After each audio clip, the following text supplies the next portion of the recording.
I get my news from NPR, New York Times, local newspapers, and social media. I get my news from Facebook. I get my news from social media. Get my news and information mainly from the news and some parts social media.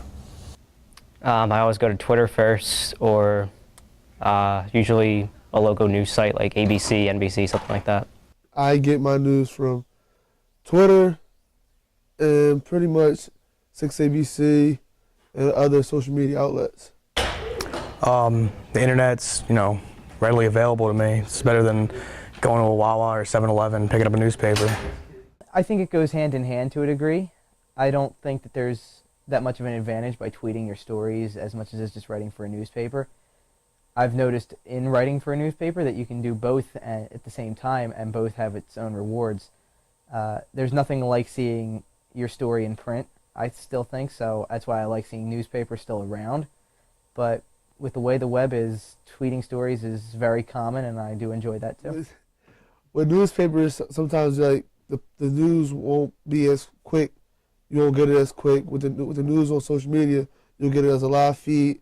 Something can be happening right then and there, and you'll get it right then and there. But with a newspaper, you'll have to wait the next day to read about it. I would say I choose the newspaper more because they do more homework, and it's not as they don't just throw stuff out there as soon as they get it, when it seems like that's what mainly they do on like Twitter and social media.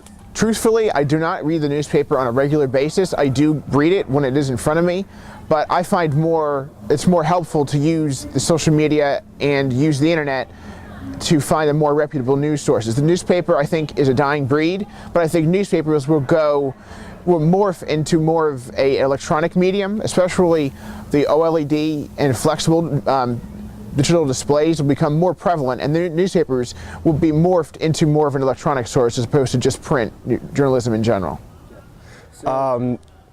Rarely. I mean, the sports section maybe like when I'm in Wawa waiting for my sandwich or something, but I don't really read the newspaper at all. I choose a newspaper when it's readily available. If I'm visiting my parents, they get the newspaper. I don't get it at my apartment. So if it's there, I'll pick it up and read it. If not, I usually resort to the computer. I remember when Penn State coach Joe Paterno passed away a day or two before, everyone started tweeting that he had passed away, and he really hadn't yet. And everyone was believing he was deceased, but it really didn't happen till the morning after. And like major news organizations were reporting it, and it got really messy. Joe Paterno passed away. That was a big one, and I know I did mention it. I tied that story with that article, another story that I had where there was a rumor that went around that said the Phillies had traded for David Wright, and I kind of bought it for a little while. I didn't write anything just yet, but I tweeted about it in a sense to say I don't know if it's true or not, and I'm going to wait until someone says it's true. But a lot of people I saw who I follow who are doing the same thing that I'm doing completely bought into it. Definitely.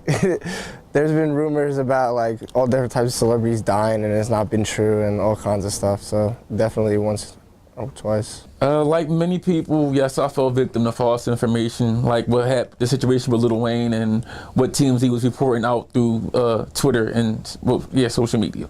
Media providers are very anxious to get the news out first because it's very competitive. The audience will tune in to watch the people who provide the news first, so they want to get the news out first. I think news organizations decide whether they want to get out the news first depending upon what their intent is. If their intent is totally commercial and they have no buy-in to the fact that news provides a public service that's very important, then they'll just try to get the news out first and get a lot of viewers. But if a news provider feels that it's his or her civic duty to get reliable news out because it's important for the public to know what's going on, then they'll be very careful about the kind of news that they put out. Social media has made news instantaneous these days. Anyone can be a news reporter, and anyone can get it out immediately. Consequently, there's very little fact-checking going on, and that's really a problem with the veracity of news, with the truthfulness of news, because if someone puts it out, it just gets retweeted and resent and re-emailed, and pretty soon that piece of news is out all over the world.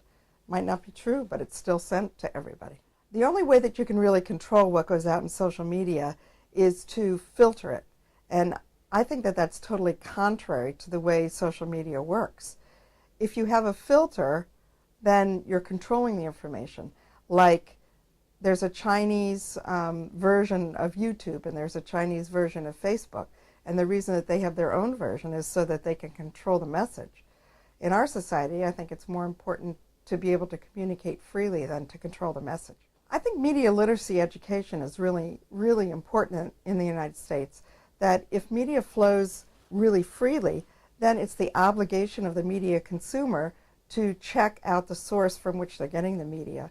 And that's really what has to take place. You have to have confidence in who's putting out the story before you believe it.